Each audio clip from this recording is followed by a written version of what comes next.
Mes très chers compatriotes, en ce moment difficile où le monde fait face à un défi existentiel, nous devons redoubler d'efforts, de solidarité et de vigilance, d'autant plus que l'état de délabrement avancé de notre pays, l'insécurité à l'Est, l'absence de leadership au sommet de l'État et la faillite de nos institutions accentuent les difficultés que nous avons à faire face à la menace du Covid-19. Je tiens à remercier toutes celles et tous ceux qui s'investissent en première ligne afin de compenser le rôle que l'État devrait jouer.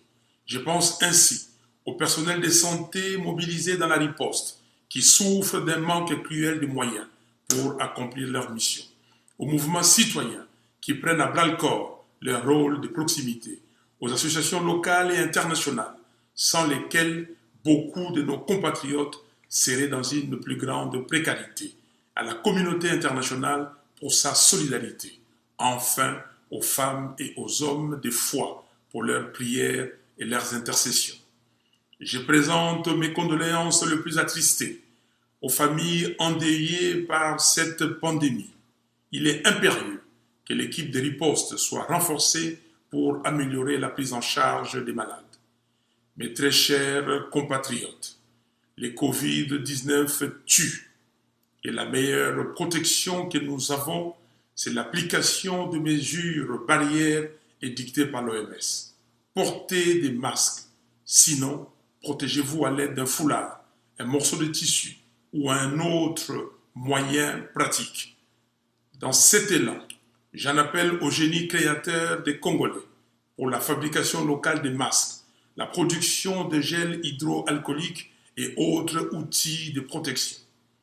Je remercie ceux qui ont répondu favorablement à la campagne de solidarité nationale que j'ai lancée à travers Caritas Congo. J'en appelle particulièrement à nos sœurs et frères de la diaspora de répondre massivement à cet appel. Le pays a besoin de vous. J'ai saisi par ailleurs cette occasion pour communiquer les numéros Airtel Money de Caritas Congo, 0102.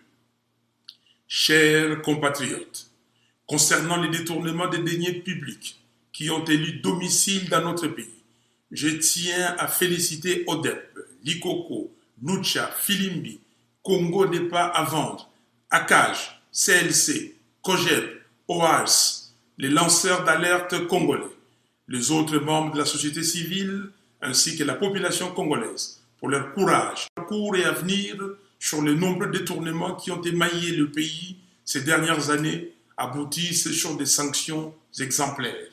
À cet effet, un audit digne de ce nom doit être effectué à la CENI pour que M. Nanga et M. Bassengezi, entre autres, s'expliquent sur l'utilisation de près d'1 milliard de dollars dépensés pour les élections de 2018. À tous mes compatriotes qui nourrissent un fanatisme aveugle des femmes et hommes politiques, ressaisissez-vous.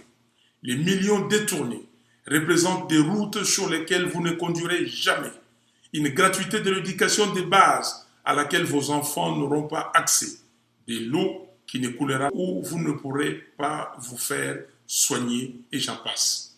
Cultivez plutôt le fanatisme pour la République et ses lois. Seule la justice élève une nation. Mes très chers compatriotes, l'après-pandémie ne doit pas être comme l'avant-pandémie. Le combat que je mène avec vous entre dans une phase critique pour la survie de notre nation. Et les épreuves actuelles nous offrent l'opportunité de montrer notre détermination pour le vrai changement afin de bâtir un Congo fort, digne et prospère. La confiscation de la souveraineté du peuple a montré ses limites. On ne bâtit pas un pays sur le mensonge. Chaque mensonge contracte une dette à payer à la vérité. Assurément, la gestion saine de la chose publique demeure la dernière préoccupation des alliés qui ont planifié et exécuté l'escroquerie électorale de décembre 2018. Et que nul ne soit dupe. La responsabilité personnelle de M. Félix Tshisekedi est aussi engagée dans la gestion de son programme de 100 jours et dans les dossiers de 15 millions de dollars. En effet, la responsabilité politique ne se délègue pas. Dans son homélie de Vigile pascal, le pape François nous enseigne que être heureux, c'est arrêter d'être une victime et devenir l'auteur de son destin. Fin de citation. Pendant que le pays est attaqué par les Covid-19, Ebola, et par ceux qui veulent le balkaniser à l'Est, à Kinshasa, on s'emploie à dépouiller l'État et à faire du juridisme. Il s'agit là d'un comportement irresponsable, insouciant et qui témoigne d'un grave manque de sérieux. C'est pourquoi, peuple congolais, très chers compatriotes, aujourd'hui, plus que jamais, préparons-nous à récupérer notre souveraineté. Que Dieu vous bénisse, que Dieu bénisse la RDC. Je vous remercie.